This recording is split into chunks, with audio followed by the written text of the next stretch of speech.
मेरे अजीज दोस्तों और बुजुर्गों, बीजेपी इस मुल्क में खुलकर हिंदुत्व की पॉलिटिक्स कर रही है, इससे कोई इनकार नहीं किया जा सकता। मगर मैं भारत के मुसलमानों से, हमारे भारत के उन दलित भाइयों से जो अम्बेडकर को आज भी अपना आइडियल मानते हैं, मैं हम भारत के हमारे हिंदू भाइयों से जो नेहरू और सुभाष चंद्र बोस की कुर्बानियों को नहीं बोले, मैं उनसे अपील कर रहा हूं कि आपको उठना पड़ेगा, आपको रोकना पड़ेगा।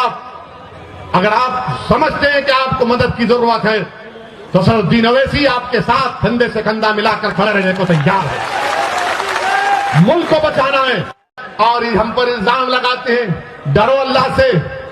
सिर्फ इतना ही कहना चाहूंगा तुमसे, तुम्हारे कोई इल्जामात की मुझे फिक्र नहीं है, मगर जिस तरह से ये बकवास कर रहे हैं इससे अंदाजा हो रहा कि इनके पेट में दर्द नहीं, बल्कि इनको अब लग रहा है कि बाबा कुर्सी तो हमसे छीन ली जाएगी।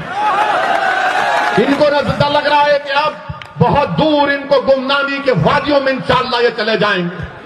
और यहां पर क्या किया योगी आदित्यनाथ की सरकार ने? बरेली में अमित शाह आए थे, गनीमत यहां पर निजाम की बात नहीं की, वरना हम राज की बात कर देते उनके सामने।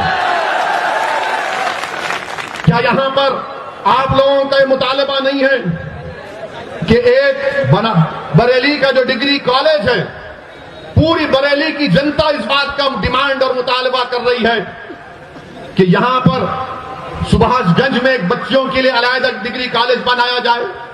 नहीं है, इनको सिर्फ हिंदुत्व की फिक्र है। यहां पर रबर फैक्ट्री, अब चुनाव आ गया तो सब दौड़ रहे, रबर फैक्ट्री खोल दी जाएगी, सरकार ले लेगी। यहां पर एम्स को खोलने की बात मुतालबा कब से किया जा रहा है, इसका कोई जिक्र नहीं होता। यहां पर उत्तर प्रदेश में आप कितने लोग पेट्रोल डीजल की गाड़ी या मोटरसाइकिल चलाते हैं? आप लोग बहुत खुश है ना पेट्रोल डीजल की कीमतों से? हाँ, चेहरे बता रहे हैं।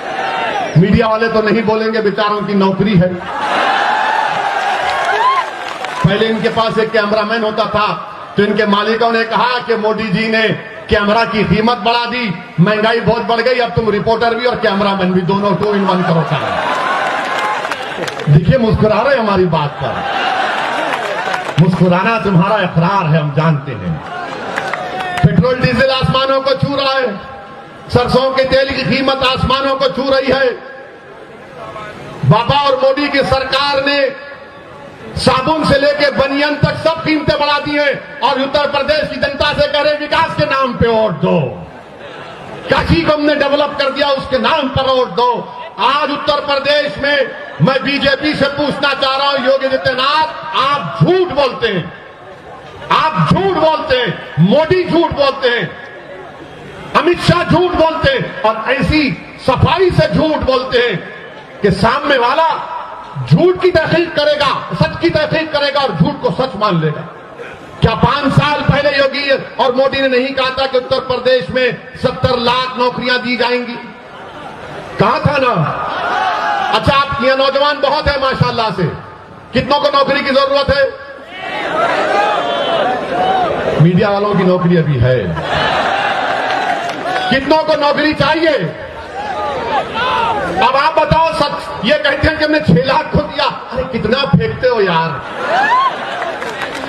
70 लाख नौकरियों का वादा 5 साल पहले किया गया था और 5 फरवरी 2020 की विधानसभा में उठाकर देखो आप, योगी आदित्यनाथ के एक मंत्री ने विधानसभा में खड़े होकर कहा कि उत्तर प्रदेश की अनएम्प्लॉयमेंट रजिस्टर में 33 लाख नौजवानों के नाम है जिनको रोजगार की जरूरत है। झूठ पे झूठ, सिर्फ झूठ पे झूठ। बीजेपी सिर्फ हिंदुत्व के नाम पर इलेक्शन लड़ना चाहती है। बीजेपी मुसलमानों से नफरत और खौफ दिखाकर सत्ता को हासिल करना चाहती है। इनके पास डेवलपमेंट के नाम पर कुछ नहीं है, कुछ नहीं है डेवलपमेंट के नाम पर, मगर बोले जा रहे हैं। अभी आपने सुना कि वारिस पठान ने कहा कि पूरे भारत में तीसरा गरीब प्रदेश अगर कोई है, झारखंड बिहार के बाद उत्तर प्रदेश। मगर फिर भी विकास हुआ है। कहां का विकास हुआ हमको नहीं मालूम। हां, विकास किसका हम जानते हैं। जो नफरत फैलाते उनका विकास हुआ है, जिन्होंने भारत के मुसलमानों का नरसंहार करने की बात की उनका विकास हुआ है, जो भारत के संविधान को, अंबेडकर के बनाए हुए संविधान को अपने संविधान से संघी संविधान बनाना चाहते हैं, उनका विकास हुआ है। हरिद्वार में धर्म संसद, हरिद्वार में धर्म संसद, रायपुर छत्तीसगढ़ में कांग्रेस की सरकार, वहां धर्म संसद। क्या बोला जाता है इन दोनों धर्म संसद में? तुमने पढ़ा कभी? उस धर्म संसद में कहा गया हरिद्वार के कि भारत के मुसलमानों का हाल रोहिंग्या मुसलमानों की तरह कर देना चाहिए। हरिद्वार के धर्म संसद में कहा गया कि भारत की मिलिट्री को इस्तेमाल करके मुसलमानों को मारना चाहिए। उस हरिद्वार के संसद में कहा गया कि एक एलटीटी का प्रभाकरण की तरह कोई पैदा हो जाए जो 20 लाख मुसलमानों को मार दे।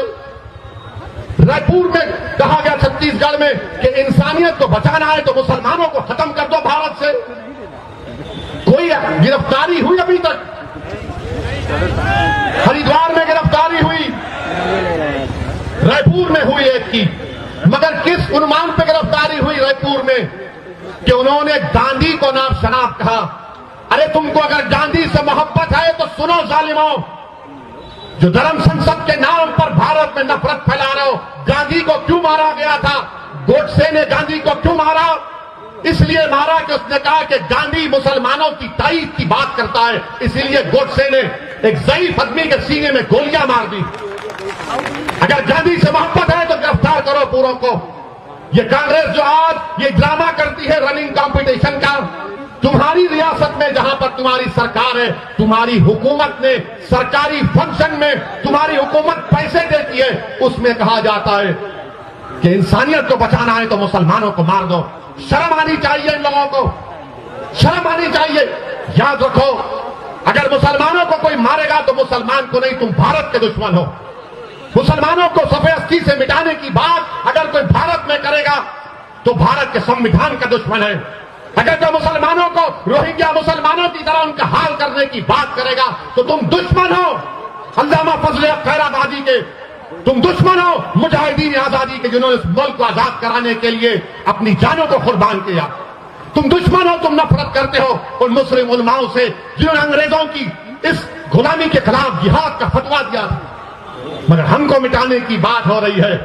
अगर आज के जलसे में असदुद्दीन अवैसी को अनपार्लियामेंट्री अल्फाज या गैर अखलाकी अल्फाज अगर मैं मोदी के बारे में कह दूं या योगी के बारे में कह दूं या फिर बरेली में, यहां पर बरेली में अगर कोई फेसबुक पर कुछ लिख दे तो 4 घंटे के अंदर हजरत पुलिस पहुंच जाएगी उसके घर को और बोलेगी बेटा चल तेरे को दामाद बनाना। मगर ये सब बोलेंगे, ये बोलेंगे तो पुलिस क्यों नहीं करती इनके खिलाफ? इनको दामाद क्यों नहीं बनाती? क्या ये तुम्हारी नाजायज औलाद है जो बकरी हरिद्वार छत्तीसगढ़ में? हमके कानपुर की तकरीर में एक 80 साल के मुसलमान को एक दलित पुलिस के ऑफिसर ने खामोशी से लाकर कागज पर लिखकर दिया कि बोलो इस पर वैसी तुम। एक 80 साल के मुसलमान को जिसकी दाढ़ी है उसको एक मुकामी थानेदार ने उसकी दाढ़ी को खींचा, उस पर पेशाब करवाया। तो हमने कहा कि कब तक रहेंगे इख्तियार की कुर्सियों पर बैठने वाले, चाहे ओवैसी हो, चाहे मोदी हो या योगी हो। तो सबको दर्द हो गया। इसने हिंदू धर्म के खिलाफ कहा, अरे जालिमों, मैं किसी धर्म के खिलाफ ना था, ना कभी हूं, ना कभी रहूंगा इंशाअल्लाह ताला। भारत का संविधान मेरे लिए अजीज है और भारत के संविधान में तो उसको भी इजाजत है जो किसी खुदा, भगवान, अल्लाह, जीसस को नहीं मानता। मगर इनका क्या है? नहीं, हर चीज को इधर जोड़ देते। याद रखो ये सच्चाई है।